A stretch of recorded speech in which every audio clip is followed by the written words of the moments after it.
बातमी वाशिमची येते। वाशिम शहरात 2 गटात राडा झालेला आहे। दगडफेकीत अनेक जण जखमी झाल्याचं वृत्त आहे। घरांवर आणि वाहनांवर दगडफेक करण्यात आलेली आहे। सध्या शहरात तणावपूर्ण शांतता आहे। अफवांवर विश्वास ठेवू नका असं देखील आता सांगण्यात येत आहे।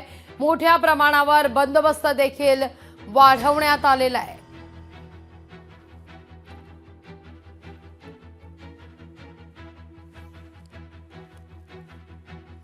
वाशिम मध्ये 2 गटात राडा झालेला आहे आणि त्यातून दगडफेकीचा हा सगळा प्रकार। सध्या शहरात तणावपूर्ण शांतता आहे। अफवांवर विश्वास ठेवू नका असं आवाहन सुद्धा या ठिकाणी करण्यात येत आहे। तर या सगळ्या परिसरात तगडा बंदोबस्त ठेवण्यात आलाय। या सगळ्याविषयी अधिक माहिती घेऊया। आपले प्रतिनिधी आपल्यासोबत जोडले गेलेले आहेत। गोपाल व्यास, गोपाल, का अधिक माहिती या सगळ्या संदर्भात? वाशिम मध्ये नेमकी काय सद्य परिस्थिती आहे घटनास्थळी?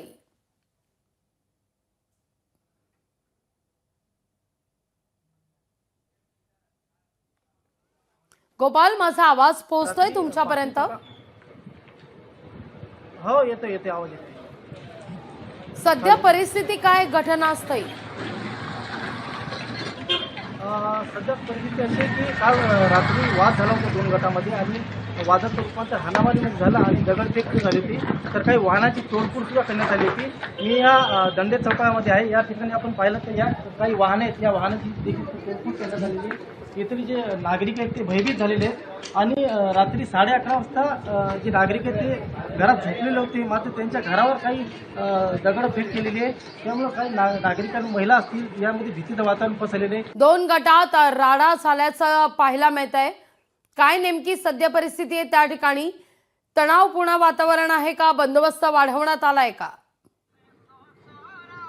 नक्कीच लागवी वाशिम शहरात सध्या पोलिसांचा चोख बंदोबस्त या ठिकाणी लावलेला आहे आणि कोणती आणखी घटना घडू नये यासाठी जिल्हा पोलीस यांनी रात्री सुद्धा या ठिकाणी भेट दिली होती आणि आता थोड्या वेळापूर्वी पोलीस प्रशासनाचा चोख बंदोबस्त लावलेला आहे। लोकशाही मराठी ऐका, पहा, जागरूक रहा।